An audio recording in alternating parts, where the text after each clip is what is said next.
lalo makamano katika mano jodak e kaunti ma Migori ginto gineno nade chal mar oula e kaunti margi.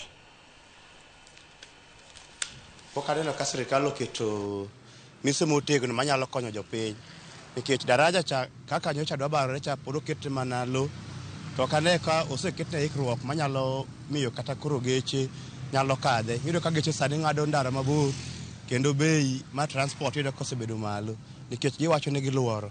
Gedo mar Migori drainage ok otim maber ahinya. Iyudo ka ji nodhi mogedo nyaka tie aora kuonde moko nego bed ni ji gede. Koro mane makelo sida mar pi, koro ka pi obiro mang'eny to ji nodhi ogedo kuondego kasto iyudo ka joma kunyo kwe be nodhi okunyo kwe mokalo. Koro iyudo ka onge gima nyalo geng'o pi koro ok nyal luwo i aora. Pi duogo nyaka oko.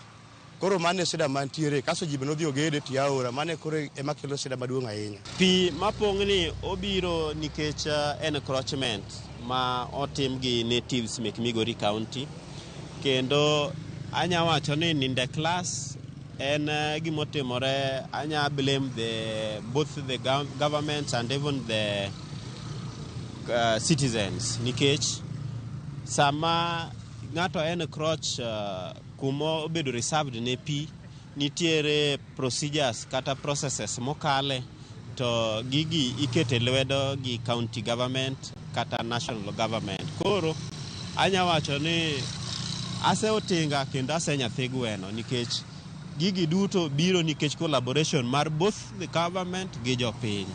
Akwayo sirikal manya bedo bold kendo manya bedo courageous mar implement gima is required. Number one, jok ma encroach the river banks nitiere mita monego we mondo chak gedi.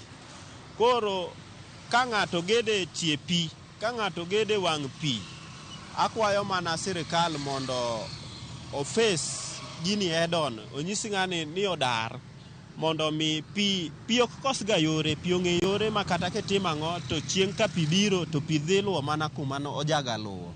Koro the county government obed bold mondo gi address issue ni kaka dwarore for once and for last. Nyinga iluonga ni Peter Owuor Tiende, ang'era ni Aboyi, ajadak ma Migori ka.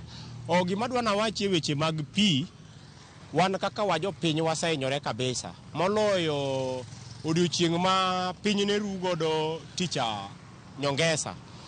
Pi nobiro matek gi ngufu mathoth nyaka Migori County kama pi omuomo.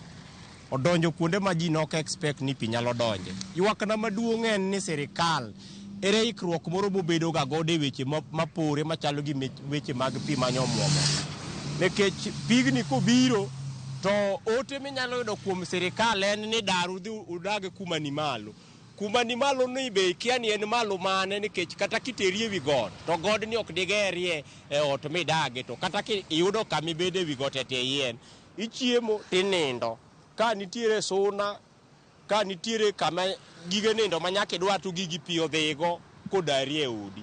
Koro akia ikruok ma sirikal bedo go weche mapore machalo koda magi. E Migori ka gimwasa nene nyaka ne gini muochi onge. Kopogore gi gavana eman waneno kobiro wuoyo gi jopiny maneneno kokoromo wuoya gi jopiny no kende. Koro gik moko miketa keta ni ibiro tim to ji medo hinyore nikech kata sani Migori ka nitie joma osethoe. Kenya to ji osethoe modhuro to ok dang' awuo e Kenya wawuo kuom Migori kae ma wantie. Gik mang'eny osekethore, ji osetho to ikruok moro malong'o pok waneno kata kidhi e gwenge mag Nyatike. Pi opong' kumoro amora olova.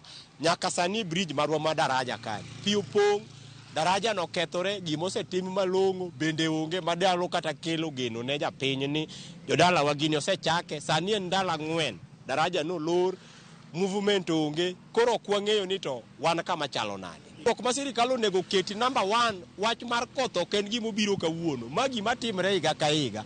Koro ok wang'ega ni ikruok mane ma sirikal timoga higa ka higa nikech pigni to kobiro to en gima muomoga kaka omuomoni.